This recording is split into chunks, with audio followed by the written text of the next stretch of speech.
clarity is kindness. I'm a really big believer in super clear communication. And if you really want to create a high performance team, you have to be very clear about what the job is. I'm big on straight talk, and we just have those really direct conversations.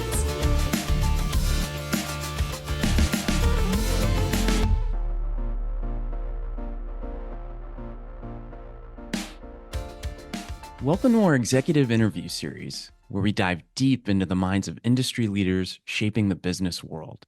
Today, we are excited to welcome Allison Carroll to our executive interview series. Allison is a seasoned leader with a wealth of experience in customer success and a background that spans over 2 decades in the tech industry. In her latest role, she led customer success at Avalara, overseeing strategies for nurture, cross-sell, upsell, and renewals. Before joining Avalara, Allison spent 20 years at IBM, where she held various leadership roles, including Vice President of Customer Success for IBM Cloud, Data, and AI. Allison received her undergraduate degree from Meredith College in Raleigh and her MBA from Kenan-Flagler. Allison, welcome to the executive interview series. Thank you so much for having me, Dr. McElroy. For everybody listening, we practiced how to pronounce Dr. McElroy's name. So I'm so thrilled to be here, and thank you for the lovely introduction. Thank you, Allison.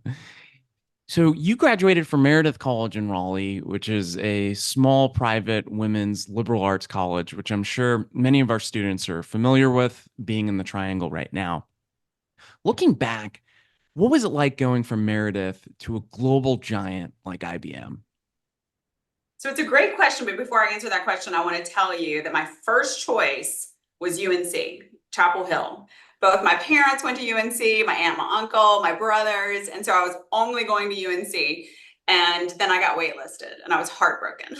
And I ended up applying to Meredith because one of my aunts and my grandmother had been there, but I had no intention of ever going to an all-girls school or all-women's college or going anywhere other than Carolina. And it turned out to just be a wonderful experience for me. I have some of my best friends for life that I met there, and it was just a really great environment to learn and grow and frankly, become a leader. I think Meredith is really good about training women leaders. And how that translated into IBM, I really try to deal with people on a human level. So I think people think of IBM as this huge global company, but really when I joined, I was an English major from Meredith College. I was very good at writing, very good at editing, and I was hired as the editor for their worldwide customer newsletter and catalog. And so when I joined, I was really working with a small marketing team, even though our work was going out to hundreds of thousands of customers. So I really just approached it by, I have a small team of people, we're serving a large global customer base, and I was just really happy to be there. So you started your career at IBM and spent almost 20 years there. And during that time, you got your MBA. And thinking back to your time at IBM, as you moved up into senior roles, were there any key moments early in your career that shaped how you approach leading others? Absolutely. So I have some positive experiences and I have one really negative experience that stands out in my mind. And I always approached my roles and any opportunity with, I just want to be the best. I really just want to be the best. I think I still do in many ways have this fear of failure. So I always just try to be over prepared and work really hard and earn every job I'm in and earn it every day that I'm in the job. And so early on, when I was an individual contributor, I was a top performer on one of the teams that I was on. And I had gotten tapped for the next opportunity, which I was so excited about. And my manager held me back. And she said to me, "Oh, you're my top performer. What would I do without you?" And I was devastated. And I thought, gosh, I've earned this next step. I've worked so hard for it. And then to be frankly punished for that is kind of how I felt. And I remember thinking at that moment, I will never do this. When I am a manager, slash leader. Those are two different things. But when I'm both of those, I will not treat people like this. And I will help my top performers get where they need to go. And my underperformers, I will coach. So that was the negative experience that really taught me what I didn't want to be like. And then I had two mentors who are still mentors to me to this day. Saad Toma is one. He was my first executive at IBM, and we've known each other close to 30 years now. And I mean, I was communicating with him in the past week, and he's an executive over in Dubai now, still with IBM. And he was a big supporter of mine early on and really kind of helped me think through things and put things in context. And he also introduced me to a woman named Racine Mitchell Sinclair. And she was one of the top executives at IBM, and she ran our Research Triangle Park location, which at the time was the largest IBM site worldwide, had 13,000 employees. And so Racine was the senior state executive. So she represented IBM in the state of North Carolina, and she ran this site globally, or ran the RTP site, which was the largest site globally. And Saad put me up for a job with Racine, and he said, look, she's young, she's new, but if you're willing to coach her, no one will outwork her. And she took a chance on me. And as a result of that experience and working with her, she actually sent me to MBA school full ride. So IBM paid for me to go to MBA school, but she believed in me. I worked hard for her and she believed in me. And it was just really a wonderful, wonderful experience. And one thing that I'll always remember about Racine is she said, the higher up you get in an organization, the simpler your messages need to be. You get, like 3 main points. Speak in threes. Here are our 3 priorities. Here are the 3 ways we're going to be measured, and to repeat it continuously. And she said, it might take 6 months for your 3 points to get filtered through the organization, but really keep it simple and communicate on a regular basis with clarity. Based on some of your experiences and thinking back to your experiences at IBM and then fast forward to Avalara, I'm curious how you would describe your own leadership style today.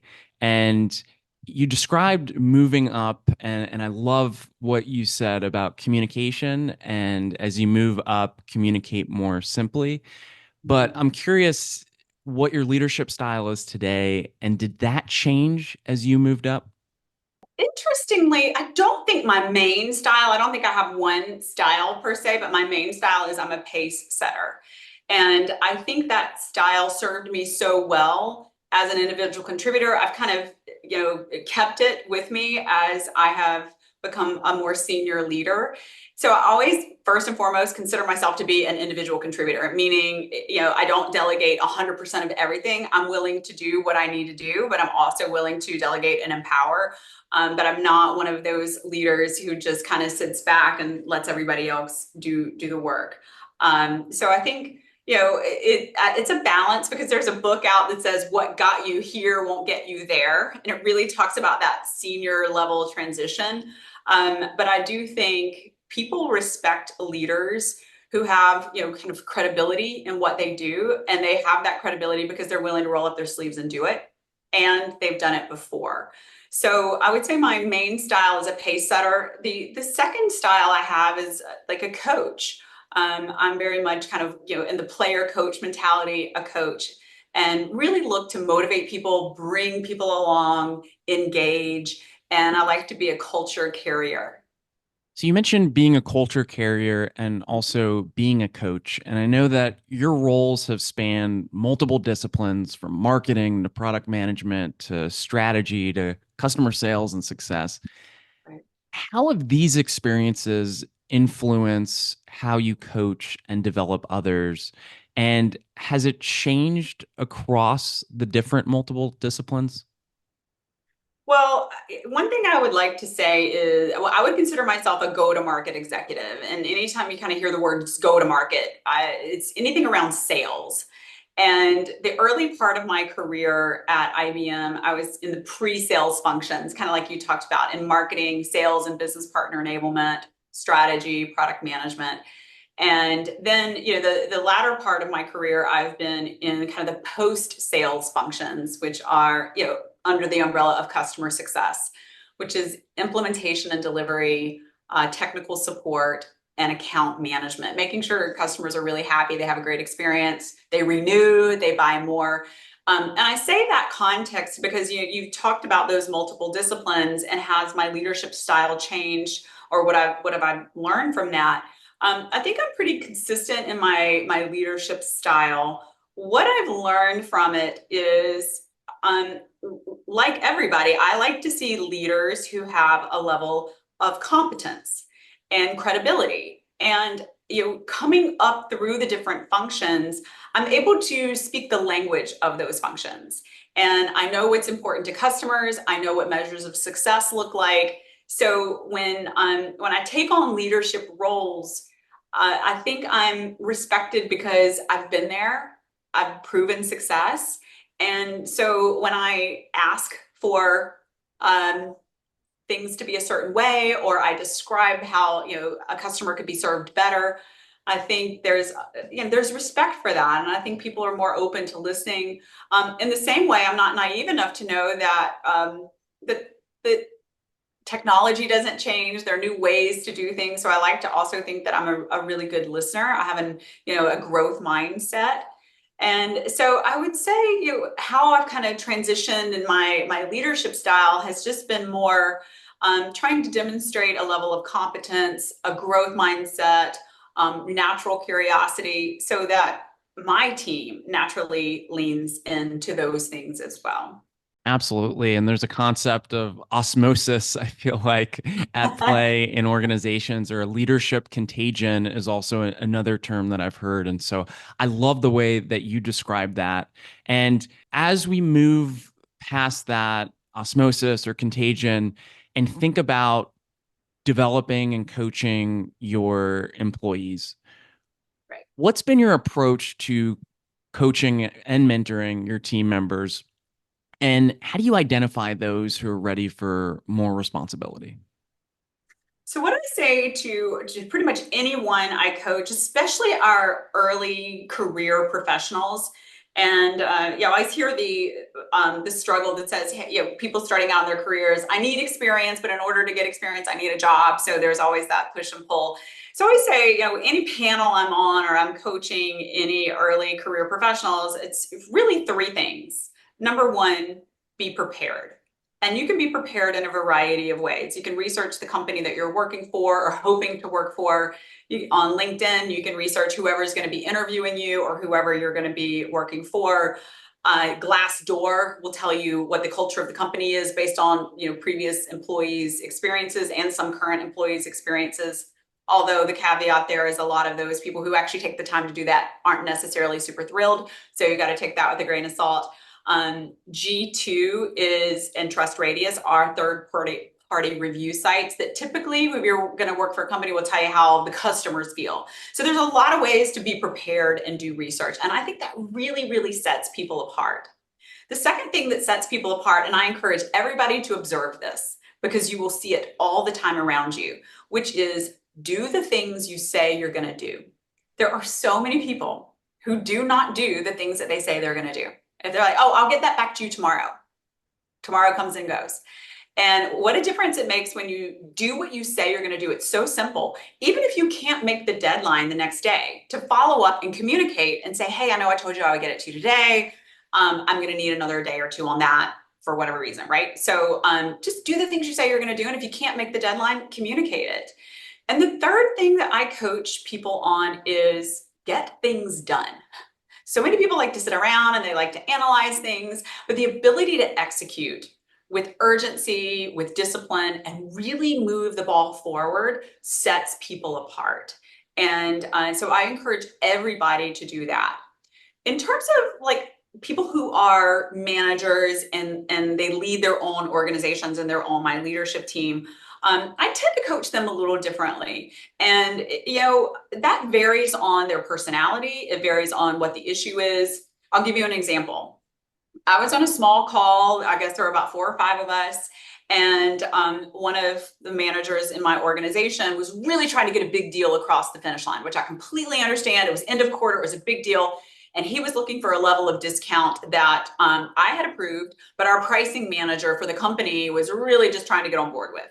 And they ended up having an exchange. And I didn't say anything on the call, but the manager in my organization, I thought, was borderline unprofessional, but he was rude. He was rude. And once we got off the call, I just walked to his desk and I just said to him, I don't know what your career goals are, but you did not meet them on the call today. And I think you should think about that. That was all I said. And I wasn't ugly. I was just really direct. And he came to me a few days later and he's like, I really appreciate you pointing that out to me. And then we had a conversation about it, but that was all that needed to be said. And then there are, of course, other leaders where, there's either a conflict within their organization or they're not meeting their numbers. And then it's more, is this really where you want to be? And when I'm helping people either grow or meet goals, I always say, and I say to them directly, and I say to them about their employees, we all come to work and we want to be superstars. I don't think anybody shows up at work and wants to be a mediocre employee. And so when people are not being superstars in their roles, I tell them, I was like, you're not a superstar, we're not in this role. And, how can I help you, or what needs to be done? Where do you feel like you're maybe like, are there other things going on that maybe you could do better? Or am I not coaching you? Or do we need to get you into another role? And so I'm big on straight talk, and we just have those really direct conversations. I love your framework, the 3 items that you listed, and then also just having those tough, direct conversations, which can be so hard in so many different circumstances. And I know that sometimes it's 20% of the people that we spend 80% of our time coaching. And if you do think about that 20% or some of the people who aren't making the mark, you talked a little bit about letting them know that they're not a superstar and then figuring out what's next for them. But how have you specifically approached a situation? And can you think of a specific example of somebody who wasn't meeting the mark? And I ask this because oftentimes with the 80% of people who are doing their job, it may be a little bit easier to coach them and move them along in their goals. But most of the listeners here can recall stories of individuals who are just very, very challenging to coach and mentor. Right. And I hope I didn't say this earlier. I typically say, I know you want to be a superstar in this role. You are not a superstar in this role currently. So I try to match the performance to the role, not you're not a superstar, right? So I just want to be clear. I wouldn't tell someone they're not a superstar, period. I would say, I want to talk to you about being in this role. So I'll give you a perfect example. I had a global leader. He had an organization of about 300 people. And he, at the time that he and I started working together, when I came into the organization as his boss, he was running all the operations for this organization, and he was all over the numbers. I mean, he was so disciplined; it was spectacular. And he was the ops leader, but he had a VP running the organization, and that VP reported into me. That VP exited the business, want to move on to bigger pastures. And this ops leader, who knew everything about this business, said, I really want a shot. I really want a shot running this organization. I think I can do it. I'm grounded in the numbers. And so I said, all right, while the job search happens, I'll put you as interim. And I said, we'll give it 6 months. And it was incredible how his confidence in that role just pivoted. And I think it's one thing when you're a strong number 2 to a leader with a lot of responsibility, but when you become number 1 and it's all on you, that's a lot of stress. And for the first time, he was presenting in front of my boss, who was the president of the company, and we had already gone over his charts. We had prepped the whole 9 yards, and he gets on to pitch, and he doesn't even read the title. He doesn't frame the page. He just like chooses some data point, some random data point on the page. And I'm thinking, oh my gosh, this is completely derailing already. And it's only been 90 seconds of the call. And then my boss is like, so is this a good story or is this a bad story? And the headline was a great story. And the page was a great story. But he had just zeroed in on the one negative thing before even setting the tone. And it was a few meetings that happened, key meetings that happened where I think when he had someone else that he was giving all that information to, he just was a superstar. But when he became the one on the front line having to represent it just wasn't in his wheelhouse. And I point blank said to him, I coached him after the call, and we just said, hey, got the nerves out, but just remember, you want to set the stage and then call out some points. But it kept happening. And then, I said, look, we have to have a talk. In the role that you were in, you were a superstar. You had so much confidence and you were doing great. In this role, you're shrinking. And I said, it's becoming more and more of an uphill battle for you. And I want you to be in a role where you shine. Do you really think this is where you shine? Because I don't anymore. And we had a very honest conversation, and he humbly went back to the other role. So it ended up working out well, but it was like he wanted a shot. I gave him a shot, and things just didn't go great. When you think about leadership and you think about what it means to lead others, are there any particular skills or mindsets you believe set great leaders apart from the good ones? I do. I do believe, I actually heard, I'm on the board of advisors for Kenan-Flagler, and I actually heard this at our board meeting down in Florida, and I forget who said it. It was one of the professors who was speaking to us, and he or she said to us, clarity is kindness. And I just love that, because I'm a really big believer in super clear communication. And if you really want to create a high performance team, you got to do a few things. Number one, you have to be very clear about what the job is. So you can kind of think about this in your mind as, if you had a job description and you were saying, here's what you need to do. How super clear can you be in that job description? So what is it that the team needs to do, down to the individuals? The second thing is making sure they know how to do it. I think a lot of people want to do great in a job, and sometimes they just don't know how to do it. And that might mean that the words that you choose to describe something and the words that I choose to describe something just may not be the same nomenclature. So are you speaking the same language? And then do you know the best practice for implementing a piece of software or supporting a customer? So it's not just like, what is the job description? What do I do? But how do I do it? So make sure that the team is trained, they're trained in the best practices, and they know how to do their job. The third thing is, all right, they know what to do. Now they know how to do it. It's, all right, are you measuring the outcomes that are expected? So have you been very clear in what the targets are and what good looks like? If you do those three things, and most people thrive in that environment, they really do. If you've done those three things well, and then there's this continuous feedback that says, oh, this month, did we meet that target? Are we progressing to it, or are we not? Organizations really rise when they know what they're doing, they know how to do it, and they know how they're measured. And then you can get really, really clear on how to coach people, how to promote people who are overachieving in that, the people who are underachieving. Again, how do you get them into roles where they can become a superstar and they can shine? But those are the three things that I really try to set the stage for to create a high performance organization. You're an alum of Kenan-Flagler and you received an MBA here, and you're still very involved with the school.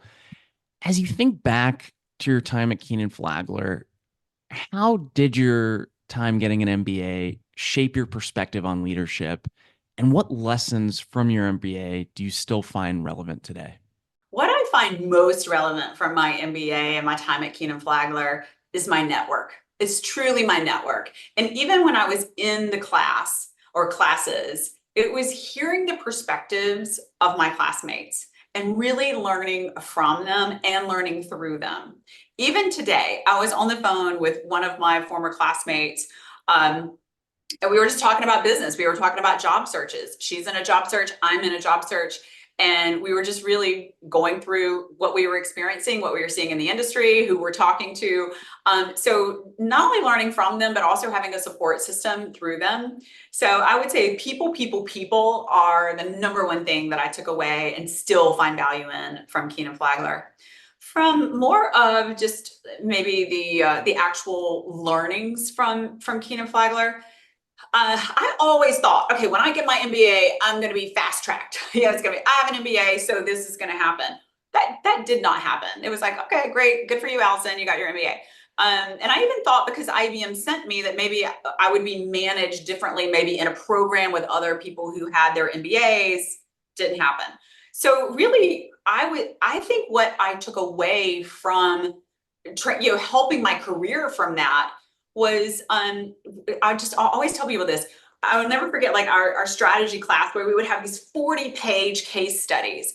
And then we had to do a write-up of what, frame the issue, what were the key drivers to the issue. And then the second page was one page front and back. And then, your recommendations for solving whatever the key issues were. I am really good at taking a large amount of information and distilling it down into what matters most. And it goes back to kind of that Racine mentoring mentality of just kind of keep it simple. Keep it simple in your communication, but keep it simple in kind of what you need to tackle and then do that. And that's what I've done. I've been able to say, okay, this doesn't matter, this doesn't matter. These are really things that matter. And then I make quick decisions. They may not always be right, but when you're leading, hundreds of people, the pace of the business has to keep going. And it is easier to course correct and keep that pace than it is to stall. Because once you start stalling in your decisions, that whole what's the word? Complacency just starts to, it drags in the organization. So I really like taking information, distilling it down, making those quick decisions. And even if they're not 100% correct, as long as they're defendable, we can pivot in the future. But I think that's been a really good skill that I took from Kenan-Flagler. Do you have any final words of wisdom for our listeners? Sure. Well, first of all, again, thank you for having me. And for everyone out there who's listening and who is in MBA school right now, whether you're working full time or not, I'm sure you have a lot of other responsibilities in your life. And so congratulations on, juggling everything and being in school, and not only being in school, but getting admitted to school. I know that's a really big deal. So I just want to continue to encourage you and say, great job with what you're doing. In terms of, what I always say kind of about managing your career is, the golden rule, like do unto others as you would have others do unto you. I know it sounds so cheesy, but I think people can drive businesses forward. They can, double businesses, especially if you're in a smaller mid-sized company. And you can still get great results and be a good person. You really can. And you're never going to get to be a leader without having tough conversations. And as long as the expectations are set early on, those conversations should be had very directly. They should be, you really shouldn't sugarcoat it. You can be nice, but direct. Again, clarity is kindness. And I remember one time I scheduled an all hands call for managers around the globe. I want to say there were like 90 of them or so. And it was in August. And I said, your performance reviews for your teams are coming up in February. And right now, you need to be telling your teams or your individuals who's doing great, where they need to do better. I was like, because there are no surprises. Come February, if you haven't been communicating all along what they need to do better, then you can't bring it up in a performance review. I was like, because then that's poor management, no surprises. So I would encourage people as they are on their career journey to being leaders, be kind, the golden rule, and no surprises, like set the expectations, hold people to the expectations, including yourself. And I always give this book, like to my nieces and nephews and some of my best friends' kids when they graduate from high school, I always give the book, How to Win Friends and Influence People. And I have it in my bedside table. I absolutely love it. And I think there's so much to life in that book. relating to people. And at the end of the day, in business, you have to relate to people, whether it's your own employees, whether it's your management team, or whether it's your customers or your partners. You have to be able to communicate and relate to people. And I think that's an outstanding book in how to do that, how to win friends and influence people. So that's what I would leave everybody with. And of course, my three things: be prepared, do what you say you're going to do, execute, execute, execute, get it done. You'll definitely separate yourself.